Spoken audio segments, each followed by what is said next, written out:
सभी प्रशिक्षुओं को मेरा नमस्कार।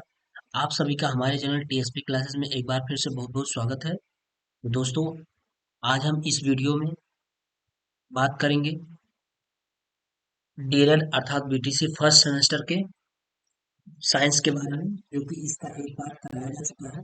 अध्याय पहला चल रहा है, उसका इसका एक पार्ट कराया जा चुका है पिछली क्लास में, तो आप उसको देख लीजिए। उसके आगे से ये कंटिन्यू है।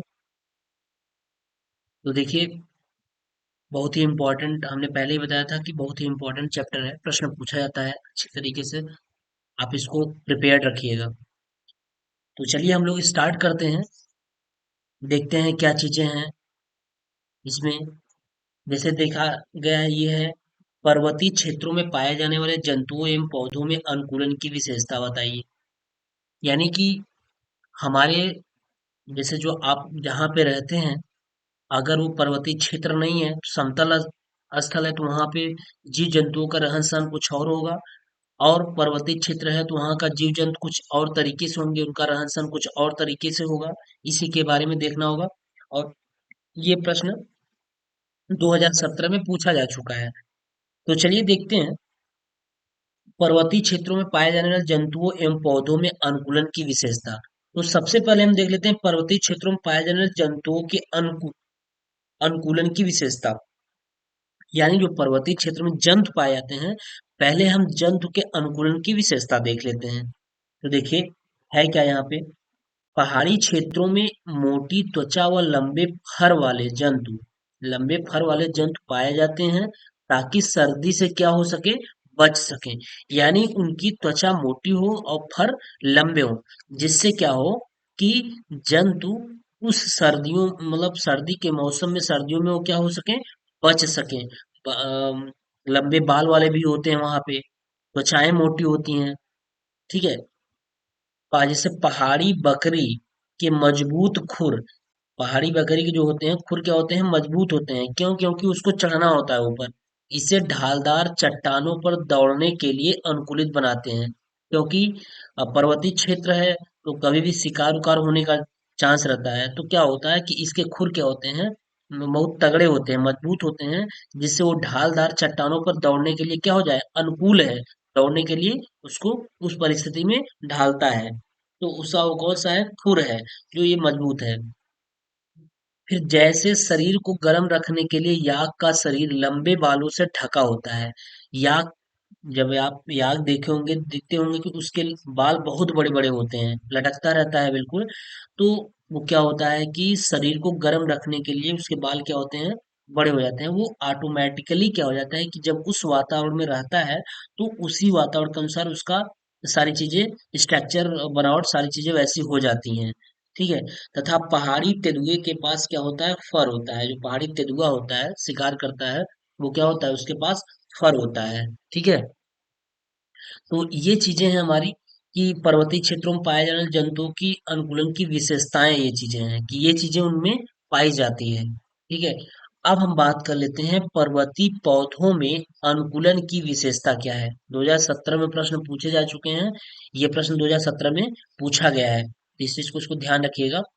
तो पर्वतीय पौधों में अनुकूलन की विशेषता। अभी तो बात हो गई जंतुओं की, अब हम बात करेंगे अनुकूलन, पौधों की बात करेंगे। किसकी बात करेंगे, पौधों की बात कर लेते हैं कि पौधों में अनुकूलन की विशेषताएं क्या हैं।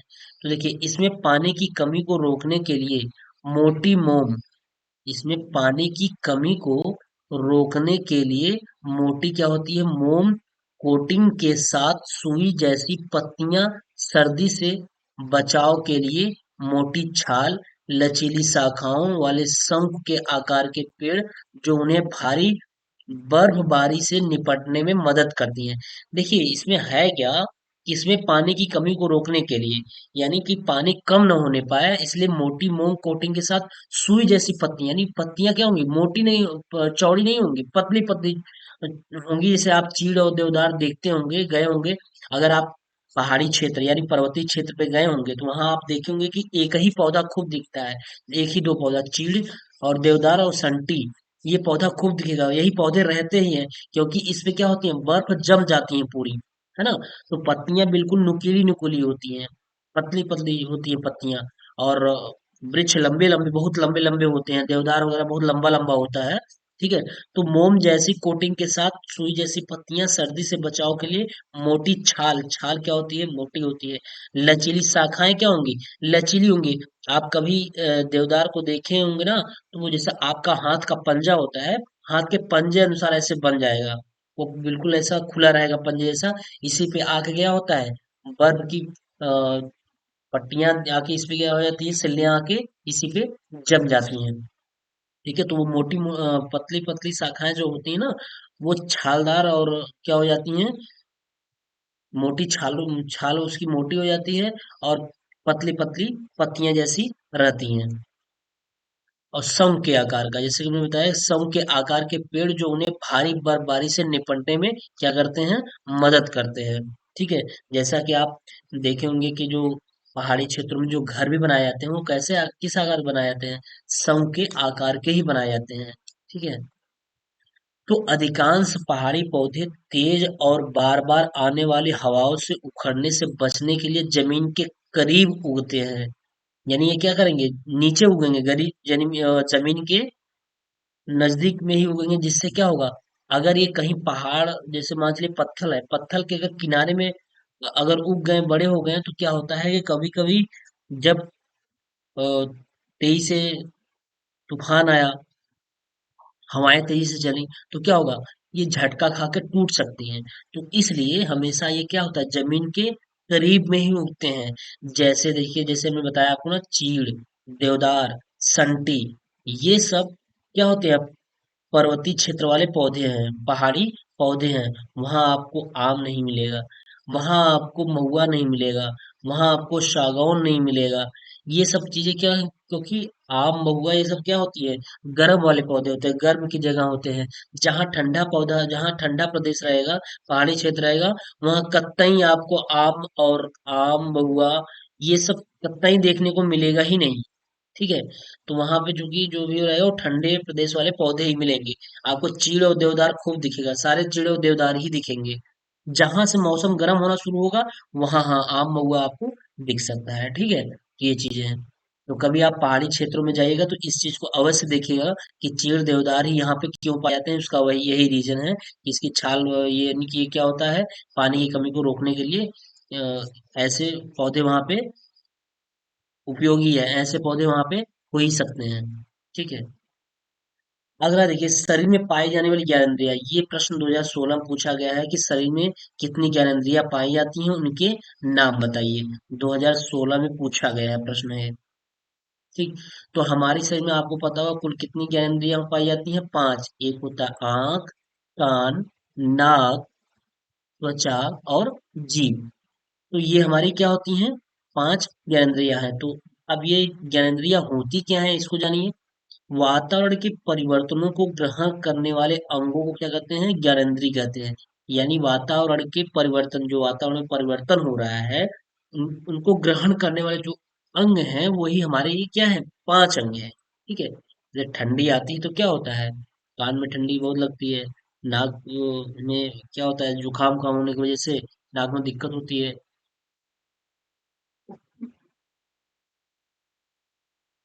ठीक है।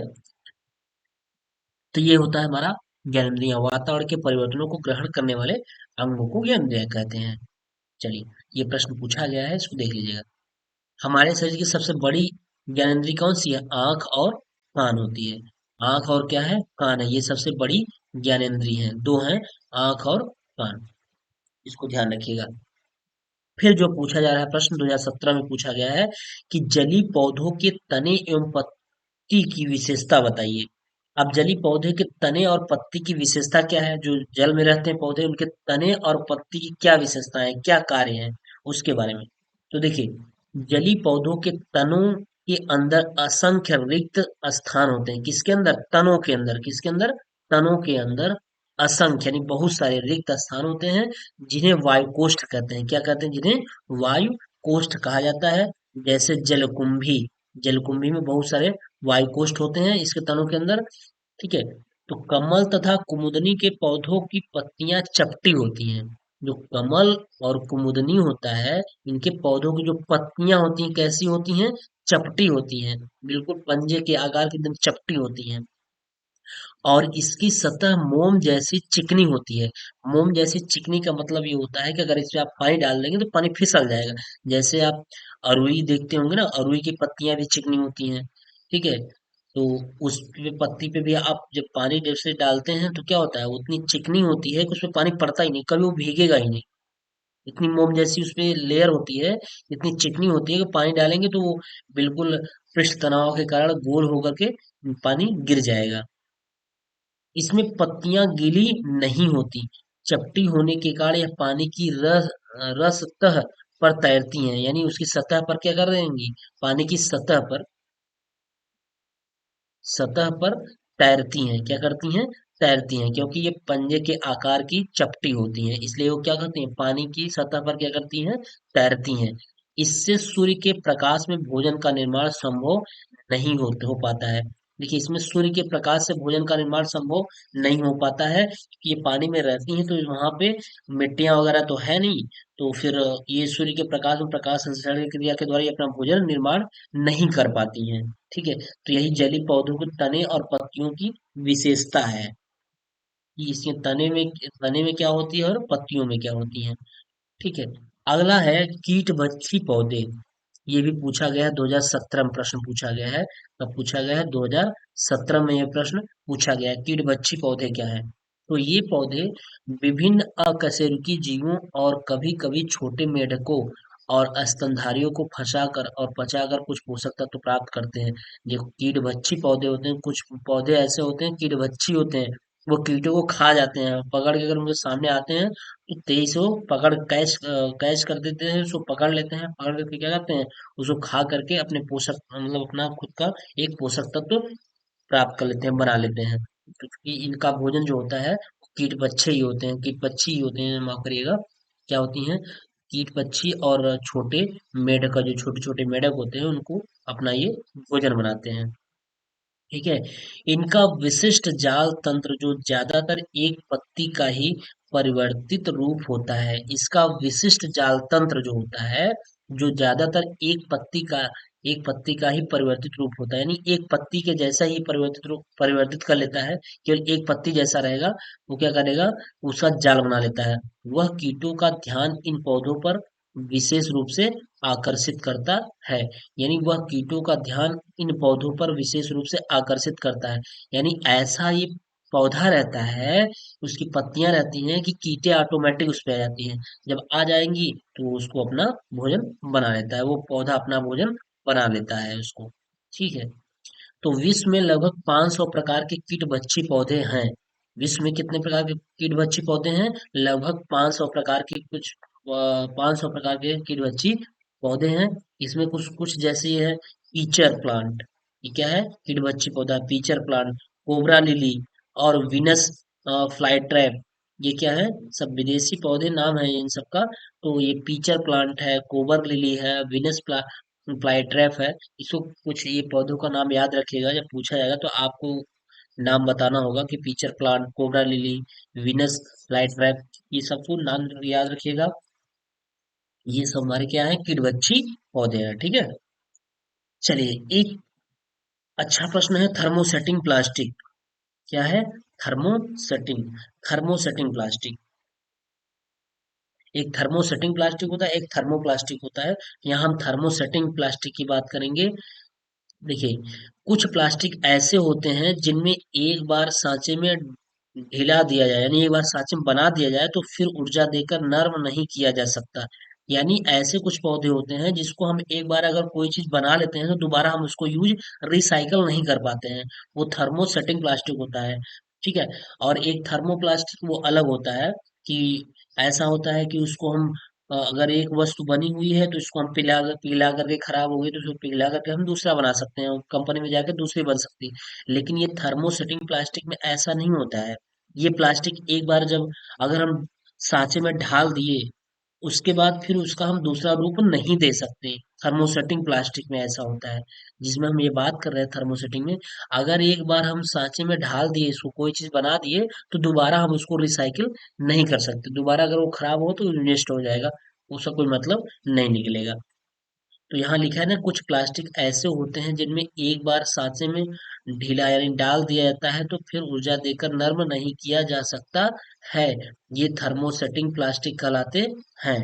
ठीक है, अर्थात दोबारा कोई दूसरा आकार नहीं दिया जा सकता है। ठीक है, जैसे हमने बताया कोई दोबारा आकार नहीं दिया जा सकता। जैसे क्या है, बेकेलाइट है, एपॉक्सी रेजिन है, मेलामाइन है, ये सब सारी चीजें क्या है, थर्मोसेटिंग प्लास्टिक। बेकेलाइट हो गया, एपॉक्सियम रेजिन हो गया, मेलामाइन हो गया, ये सब हमारे क्या है, थर्मोसेटिंग प्लास्टिक है। तो ये थर्मोसेटिंग प्लास्टिक आपके सिलेबस में है, इसलिए इसको हम पढ़ा दिए हैं। फिलहाल ये अभी पूछा नहीं गया है, लेकिन मे भी पूछा जा सकता है। तो थर्मोसेटिंग प्लास्टिक आप जानते रहिएगा कि कुछ ऐसे प्लास्टिक होते हैं जिनको एक बार प्रयोग करने के बाद पुनः उनका प्रयोग नहीं किया जा सके, वो हमारे क्या कहलाती हैं, थर्मोसेटिंग प्लास्टिक कहलाती हैं। यानी एक बार जो आकार दे देंगे दूसरी बार उनको आकार नहीं दिया जा सकता, जैसे बेकेलाइट, एपॉक्सिम रेजिन और मेलामाइन आदि। ठीक है, चलिए, ये हो गया। अब देखिए यहाँ तक आपका ये सिलेबस, ये चैप्टर खत्म हो गया। चैप्टर में जितनी इंपॉर्टेंट चीजें, सारी इंपॉर्टेंट चीजें आपको बता दी गई हैं। यहाँ पे ये चैप्टर खत्म हो गया। अब इससे कुछ प्रश्न हैं, जो प्रश्न पूछे गए मैं आपको दिखा दे रहा हूँ कि जो प्रश्न पूछे गए हैं उसी के आधारित हम पढ़ाए हैं। तो इसमें आप देख लीजिएगा। जैसे देखिए, ये प्रश्न पूछा गया, मरुस्थलीय पौधों की पत्तियां प्राय नुकीली होती हैं, इन पौधों की मुख्य विशेषता क्या है। इसको हम पिछली क्लास में पढ़ा चुके हैं। फिर आता है, पर्वतीय क्षेत्रों में पाए जाने वाले जंतुओं एवं पौधों में अनुकूलन हेतु क्या क्या विशेषता है, इसको भी पढ़ाया गया है। ठीक है, अभी पढ़ाया गया है, इसको देख लीजिएगा कि पर्वतीय क्षेत्रों में पाए जाने वाले जंतुओं एवं पौधों में अनुकूलन की विशेषता। फिर हमारे शरीर में कितनी ग्रंथियां पाई जाती हैं, 5 पाई जाती हैं, अभी भी पढ़ाया गया है। 5 ग्रंथियां पाई जाती है, उसका नाम लिखिए। नाम भी लिखा गया है और सबसे बड़ी ग्रंथि कौन है उसको भी बताया गया है। फिर अगला है, जली पौधों के तने एवं पत्तियों की एक एक विशेषता बताइए। अभी जली पौधे एवं तनों की विशेषता के बारे में हम बताए हैं, उनमें आप विशेषता बता देंगे कि जली पौधों पौधों में असंख्य छिद्र होते हैं या क्या होते हैं, जली पौधे तने एवं पत्तियों में। तो इसको बताया गया है, इसको आप देख लीजिएगा, वहां पे ये चीजें बताई गई है। फिर कीट भक्षी पौधों की विशेषता व नाम लिखिए। अभी कीट भक्षी पौधों को हम बताए हैं, कीट भक्षी पौधों के पौधों के बारे में बताए हैं और उसके नाम भी लिखाए हैं। तो इसको 2017 में प्रश्न पूछा गया, इसको देख लीजिएगा। सजीव वस्तुएं किसे कहते हैं, सजीवों के 5 लक्षण। पहले ही क्लास में सजीव वस्तुओं के बारे में बताया गया है और सजीवों के 12 लक्षण वहां दिए गए हैं। 12 लक्षण में अगर आप 5 लक्षण लिख देंगे तो आपका ये 2 नंबर का प्रश्न क्लियर हो जाएगा। तो इसको बताया गया है, आप पिछले क्लास में देख लीजिए। फिर आता है बहुविकल्पी प्रश्न। देखिए, बहुविकल्पी प्रश्न हम आपको करा देते हैं कि बहुविकल्पी प्रश्न क्या है। तो इस जो हम अध्याय पढ़ चुके हैं इसी से संबंधित है, तो इसको चलिए हम देख लेते हैं। पहला प्रश्न है, पृथ्वी पर पाए जाने वाले पदार्थों को विभाजित किया जाता है। तो बताइए, पृथ्वी पे जितने भी पदार्थ पाए जाते हैं कितने भागों में विभाजित करेंगे आप। भाई, इसको सजीवों में विभाजित करेंगे, निर्जीवों में भी है। निर्जीव में जैसे गाड़ी, ये सब चीजें हैं। और मृतक में भी है, कुछ क्या है, डेड बॉडी वाले हैं, ये हैं। तो यानी हम इनको तीनों भागों में, यानी ये सभी भागों में हम क्या करते हैं, विभाजित करते हैं, सजीवों में भी, निर्जीवों में भी और मृतकों में भी। यानी पृथ्वी में पाए जाने वाले पदार्थों को इन सभी भागों में विभाजित किया जाता है। ठीक है, तो इसका ऑप्शन 10 सही है। फिर अगला प्रश्न कह रहा है, सजीवों में पाई जाती है क्या। सजीवों में क्या पाई जाती है, कोश की संरचना, विभिन्न भागों से जुड़ने से संरचना, उसके बाद कणों के जुड़ने से संरचना, इनमें से कोई नहीं। तो बताया गया है सजीवों में, जब वहां लिखाया गया तो उसकी प्रॉपर्टी में था कि सजीवों में क्या होता है, कोश की संरचना होती है। यानी सजीवों में क्या होती है, कोश की संरचना होती है। अगला है तीसरा, संवेदनशीलता तथा अनुकूलनता पाई जाती है किसमें, सजीवों में पाई जाती है। ठीक है, क्योंकि निर्जीव में तो पाई नहीं जाएगी संवेदनशीलता। संवेदनशील हमारे पेड़ पौधे और जीव हमारे संवेदनशील होते हैं। वहां बताया भी गया था कि पेड़ पौधे कम संवेदनशील होते हैं, जबकि जीव जंतु ज्यादा संवेदनशील होते हैं। तो ये किस में संभव है, सजीव में संबंध है, निर्जीव में नहीं, मृतक में नहीं, किसी में नहीं, ये नहीं। तो संवेदनशीलता और अनुकूलनता किसमें संभव है, सजीव में। फिर अगला देखिए, जिन वस्तुओं का निर्माण मनुष्य अपनी बुद्धि एवं कौशलता से करता है, जिन वस्तुएं का निर्माण जो होता है मनुष्य अपनी बुद्धि एवं कौशलता से करता है क्या कहलाती है? तो आपको पता होगा कि वो मानव निर्मित वस्तुएं कहलाती हैं। अभी इसके पहले क्लास में मानव निर्मित वस्तुओं के बारे में पढ़ाया गया कि मानव निर्मित वस्तुएं वे वस्तुएं हैं जिसे मनुष्य अपनी बुद्धि और कौशलता से क्या करता है, बनाता है। वो क्या कहलाता है? मानव निर्मित वस्तुएं कहलाती हैं। तो क्या हो जाता है, इसका ऑप्शन कौन सही है? ब सही है। प्राकृतिक वस्तुएं नहीं, ये नेचर के द्वारा बनाई जाती हैं। प्राकृतिक एवं मानव निर्मित वस्तुएं, मानव निर्मित वस्तुएं तो बनाई जाती है लेकिन प्राकृतिक ये बाई गॉड के द्वारा बनाई जाती है। इनमें से कोई नहीं, ये भी गलत ही है। तो मानव निर्मित वस्तुएं ही है जो बुद्धि और कौशलता से बनाई जाती है। फिर अगला प्रश्न करा है, समाप्त होने वाले संसाधन हैं। कह रहा है समाप्त होने वाला संसाधन कौन है? मिट्टी समाप्त होगी? नहीं। ऊर्जा समाप्त होगा? नहीं। चट्टान समाप्त होगा? नहीं। पेट्रोलियम हमारा क्या है? समाप्त होने वाला है, क्योंकि जिसको मनुष्य बनाया है वो समाप्त हो सकता है, लेकिन जिसको गॉड ने बनाया है, भगवान ने बनाया है, वो समाप्त होने वाला नहीं है। ऊर्जा, हम सूर्य की ऊर्जा समाप्त होगा क्या? नहीं होगा। मिट्टी केवल हम अनुमान लगा सकते हैं कि इतने करोड़ों वर्ष पहले समाप्त हो सकता है, वर्ष बाद समाप्त हो सकता है, लेकिन वो अलग की चीज है। तो पेट्रोलियम क्या है? पेट्रोलियम मनुष्य बनाया है, प्राप्त किया है, तो वो तो समाप्त हो ही सकता है। मिट्टी, मिट्टी भगवान के द्वारा है। चट्टान भगवान के द्वारा है। ऊर्जा बाई गॉड के द्वारा है, तो ये समाप्त होने वाली नहीं है। अगला कह रहा है, स्वनिर्मित सामग्री से विकास होता है। स्वनिर्मित सामग्री से विकास, किसका विकास होता है? तो स्वनिर्मित सामग्री से एक तो मानसिक विकास होगा और एक शारीरिक विकास। मानसिक विकास नहीं, केवल मानसिक नहीं। शारीरिक, केवल शारीरिक नहीं। मानसिक एवं शारीरिक, इसका विकास होता है। किसका? मानसिक एवं शारीरिक। ऑप्शन स सही है। क्योंकि स्वनिर्मित मतलब जिसको बोलते हैं जो स्वयं से द्वारा बनाया जाता है, उसमें मानसिक और शारीरिक दोनों लगता है। ठीक है। प्रकाश संश्लेषण के लिए पौधे का सबसे उपयुक्त भाग कौन सा है? तो कह रहा है कि प्रकाश संश्लेषण के लिए सबसे उपयुक्त भाग कौन सा होता है? पता है आपको कि प्रकाश संश्लेषण क्रिया के द्वारा पत्ती ही क्या होती है? क्लोरोफिल के द्वारा हरी होती है। सबसे उपयुक्त भाग इसका कौन सा होता है? पत्ती होती है।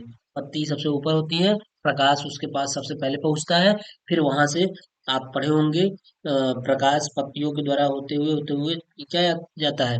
ये जमीन के अंदर चला जाता है, तो वहां पे क्या होता है कि भोजन की क्रिया उसकी होती है। प्रकाश संश्लेषण के द्वारा वो अपना भोजन बनाता है।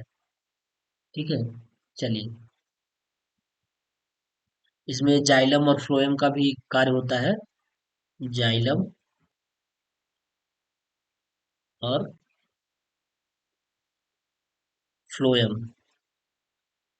देखिए, जाइलम और फ्लोएम होता क्या है, एक जल को लेके जाता है नीचे और एक नीचे से पोषक पदार्थ को ले आता है ऊपर। जाइलम और फ्लोएम। अगला होता है फोटोक्रोमिक कांच। अब देखिए, फोटोक्रोमिक कांच क्या होता है कि फोटोक्रोमिक कांच में होता है, तो फोटोक्रोमिक कांच में जो होता है ना, वो आपका क्या होता है? वो होता है CN2O3। इसको याद रखिएगा। फोटोक्रोमिक कांच में CN2O3 होता है। देखिए, फोटोक्रोमिक कांच होता क्या है, आपको पता होना चाहिए कि फोटोक्रोमिक जो कांच है ये क्या होता है। तो फोटोक्रोमिक का कांच को हम बोलते हैं प्रकाश, प्रकाश वर्णी लेंस। ये इसका हिंदी है, प्रकाशवर्णी लेंस। देखिए, प्रकाशवर्णी लेंस में होता क्या है कि जिसके ऊपर क्या होता है, अल्ट्रावायलेट विकिरण पड़ने पर पहले से वो अधिक डार्क हो जाता है। और जब हम अल्ट्रावायलेट को हटा लेते हैं तो क्या होता है, धीरे धीरे वो एक जैसा, धीरे धीरे उसका लेंस क्या होता है, साफ होने लगता है। यानी ये जो फोटोक्रोमिक कांच होता है, इसके ये फोटोक्रोमिक कांच के ऊपर अगर हम यहाँ बात करें तो यहाँ देखें, फोटो लिख दे रहे हैं आपको हम, फोटो क्रोमिक क्रोमिक कांच के ऊपर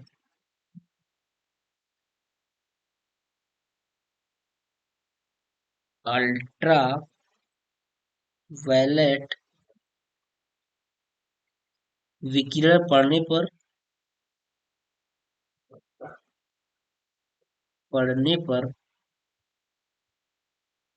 पड़ने पर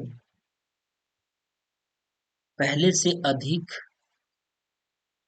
पहले से अधिक क्या हो जाता है, अधिक डार्क हो जाते हैं, यानी गहरा, डार्क हो जाते हैं। और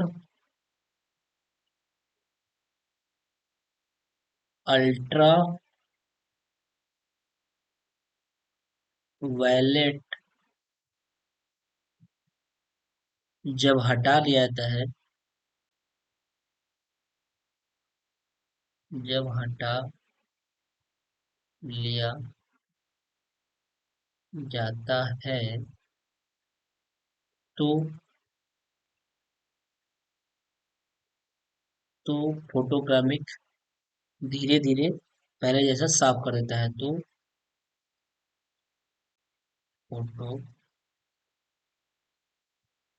फोटोक्रोमिक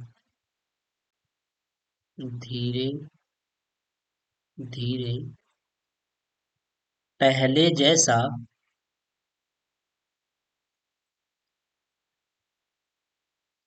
साफ हो जाता है। यही आपका है फोटोक्रोमिक कांच।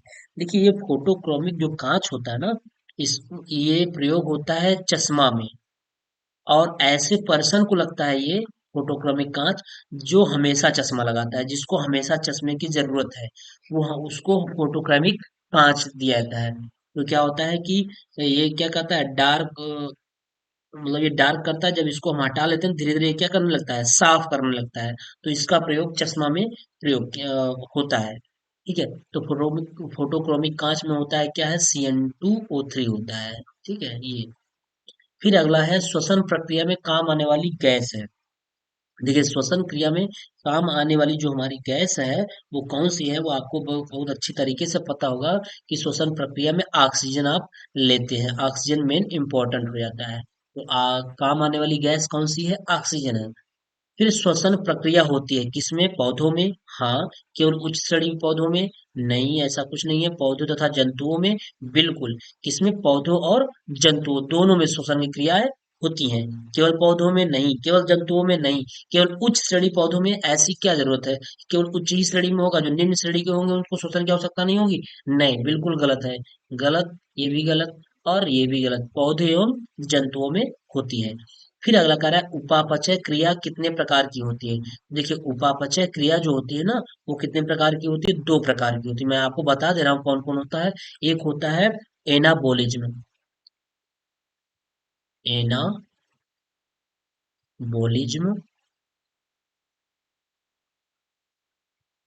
और दूसरा होता है मेटाबॉलिज्म, सॉरी कैटाबोलिज्म, कैटाबोलिज्म।